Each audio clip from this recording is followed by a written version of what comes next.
Hey guys, here we go. Secret underground bars in Russia. You have to have an invitation and you have to have a code to get in. You also have to know where it is. I'm not going to stop the video as we enter so that you can see how we get in there. Also, I am going to do natural lighting so that you can feel the ambiance of the place. Okay guys, here we go.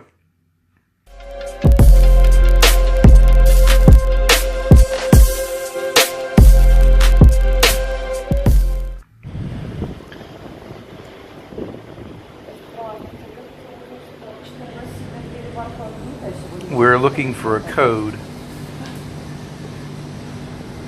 When you try to find the door and the entrance, look for little clues.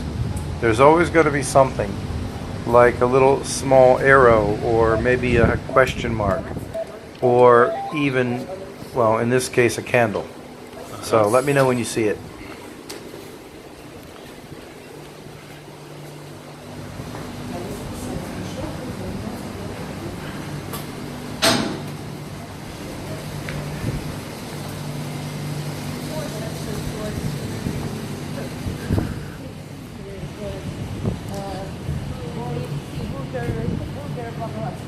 Doesn't look like an entrance to anything, does it?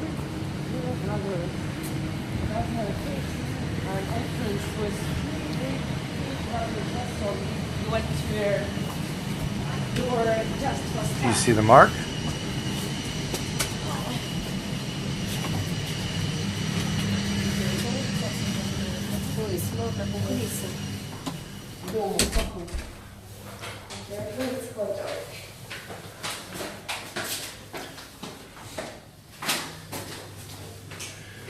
Okay, this is very dark. A little bit. Okay, so we're coming into the secret bar. A little bit scary, very dark. And I think this is the door.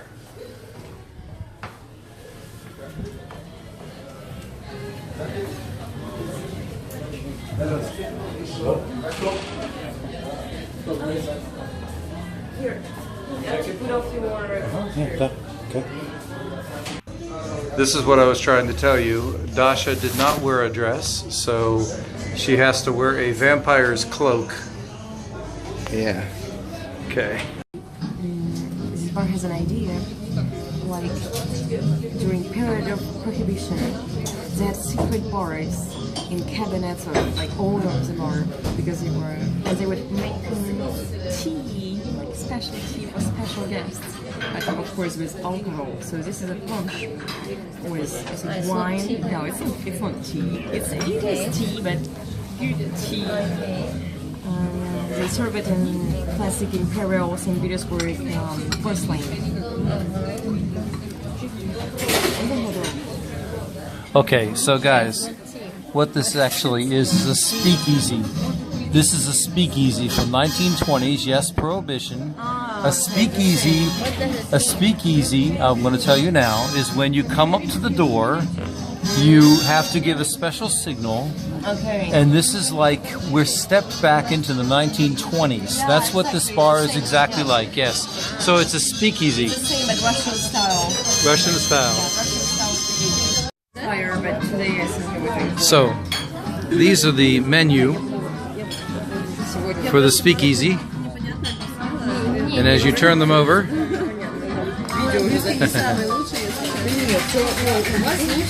you have earth,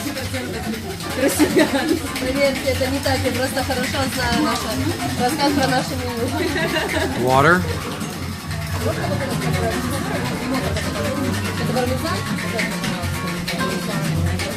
hair,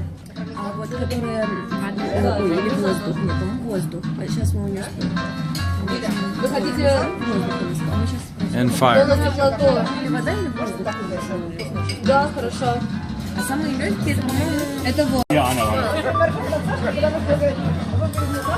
Well, Stay there. Stay there. Stay there.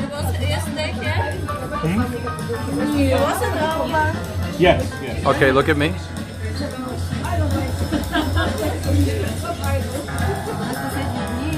Should we get more light on that?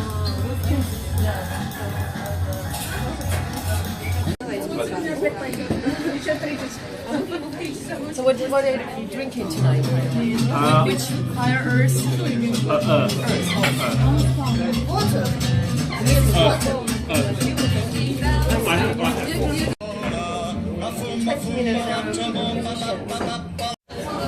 Human bones. So this is not elephant. Yeah, they what they do is they bury, because it's Buddhist, and they bury the bodies.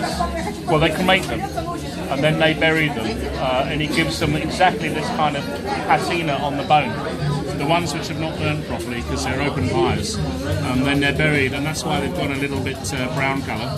And then they're often dug up and used as amulets, which have got magical powers. These are often worn by monks. So the fact that you got that in Sri Lanka, probably near a monastery or a temple, right? Yes, exactly. Yes. Yeah, okay, well that's what it is. On the other hand, I could be completely joking with you. I'm not sure I should have to trust these words. I wouldn't trust these words. Sounds like a story for tourists. More Well, like what happens is you absorb the Raven Fearless, you'll become Raven Fearless. And if they were meek and mild, you'll become meek and What mild. the hell become a monster? Or Well, like, no, it's not the bones of a monster, it's the bones of a human. But I mean, it's Sri Lanka. So they're being cool. Probably.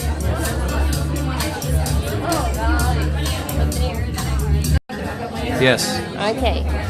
Okay, speaking of crocodiles and alligators, when I was about 17 years old, I was chased by an alligator.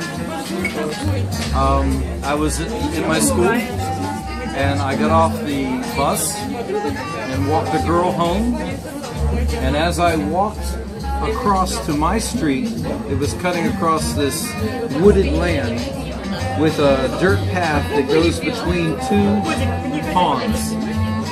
And there was a place in the reeds. It was like reeds, and there was like a gap between the reeds. And I happened to look over right as I was walking by, and all of a sudden, out of this gap comes this big 12-foot alligator. And I mean, it was a mom.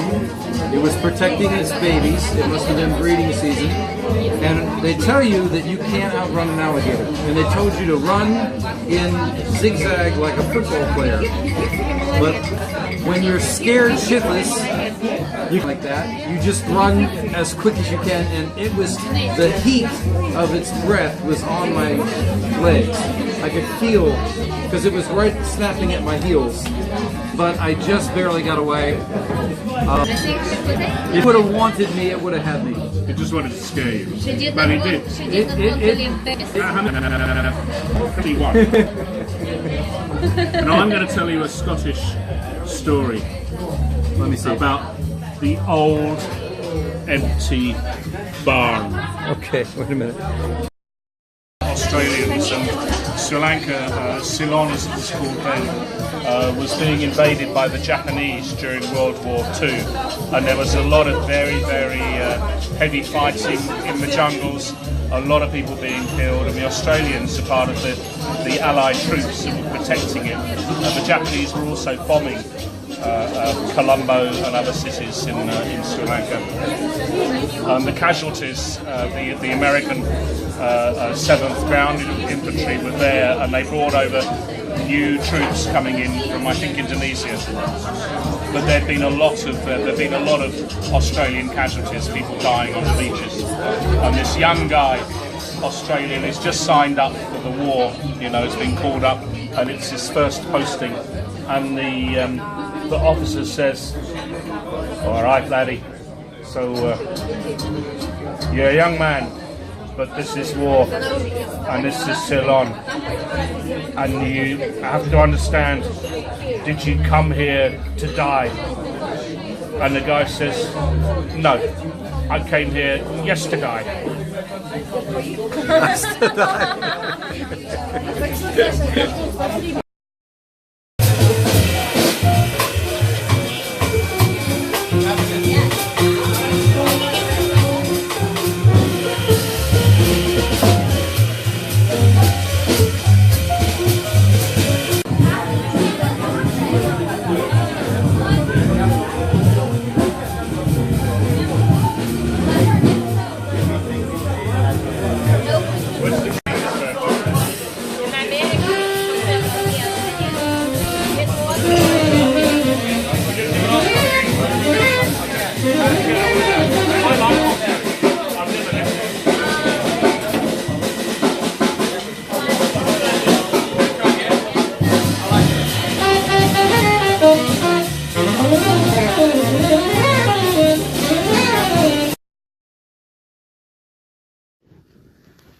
Thanks for coming along, guys. I hope you had fun.